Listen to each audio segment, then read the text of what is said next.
മൈതിലി പെണ്ണിന് നാടറിഞ്ഞുള്ളൊരു കല്യാണം, നല്ല കൊട്ടും കുറവയും മേളത്തിലുള്ളൊരു കല്യാണം. നിന്റെ സീമന്തരകിൽ ചാർത്തി നല്ല സിന്ദൂരം, നിന്റെ സീമന്തരകിൽ ചാർത്തി നല്ല സിന്ദൂരം. പാട്ട് പഠിച്ചിട്ടുണ്ടാണ്? അങ്ങനെ തോന്നിയാ? ഇല്ല, അങ്ങനെ തോന്നിയില്ല. അതെന്ന് പറഞ്ഞു ഇന്നലെ ഒരു അങ്ങേരെ കൊണ്ടായിരുന്നു ശല്യം, മൊത്തവും പാട്ടോട് പാട്ട്. പാടോട് എന്താണ് കാണുന്നില്ല അവനെ. ഒരു പാട്ട് ഇന്നലെ പാടി തകർത്ത് മഞ്ഞിന്റെ ചെവുക്കല് പറിച്ചിട്ടാണ് ഇവിടുന്ന് പോയത്. കൊള്ളാം, സംഭവം കൊള്ളായിരുന്നു. ഇപ്പം വരും മിക്കാറ് തന്നെ തന്നെ. ഏണ നിങ്ങള് കൊച്ചിലോട്ടെ പാട്ടൊക്കെ പാടുവണ്ണ? ഞാൻ 2-3 വയസ്സ് വരെ സംസാരിക്കത്തില്ല അമ്മ പറഞ്ഞത്. അമ്മ ഒരു സ്ഥലം കുളിപ്പിക്കാൻ എടുത്തപ്പോഴേ പെട്ടെന്ന് 2 പാട്ടങ്ങ് പാടി.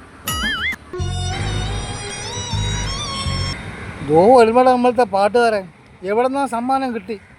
അയ്യോ എന്തോ ചെയ്യടാ. ഇന്നലെ ഇവിടെ വരുന്ന ഒരു പാട്ട് പാടിയതിൻ്റെ ബാക്കി വീട്ടിൽ പോയിരുന്ന പാടിയാണ്. അവള് കൊല്ലാതെ വിട്ടത് എൻ്റെ ഭാഗ്യം. അടി കിട്ടുന്ന പാട്ട് ഇറങ്ങിയാടാ. ഒന്നും പറയണ്ടേ. ഓ, വല്ലാത്ത പാട്ടായി പോയത്. അടി കിട്ടുന്ന പാട്ടാ? അതേത് പാട്ടെന്ന്? പാട്ട് പാടി അടിയൊക്കെ കിട്ടി തുടങ്ങി. എനിക്ക് അറിയാവേ. നിനക്കൊക്കെ ജിരി. ഇന്നലെ ഇവിടെ ഇരുന്ന ഒരു നാടോടി കൂട്ടങ്ങൾ പാടി, അതിൻ്റെ ബാക്കി വീട്ടിൽ പോയി പാടി കൊടുക്ക്. വെള്ളോളം നുള്ളി എടുത്തോട്ടേ ടേ ടേ. ഏത് പടം? പടമൊന്നും ആലോചിക്കാനുള്ള സമയം കിട്ടിയില്ല, അതിനും പാടി വീണു അവിടുന്ന്. അല്ലേ തന്നെ അതിനകത്ത് 3 ടേ ഇല്ലല്ലോ. പിന്നെന്ത് നിങ്ങൾ 3 ടേ പാടിയത്? ബാക്കി വരി ആലോചിക്കാനായിട്ട് ഈ ടേ കൂട്ടിയിട്ടതാണ്.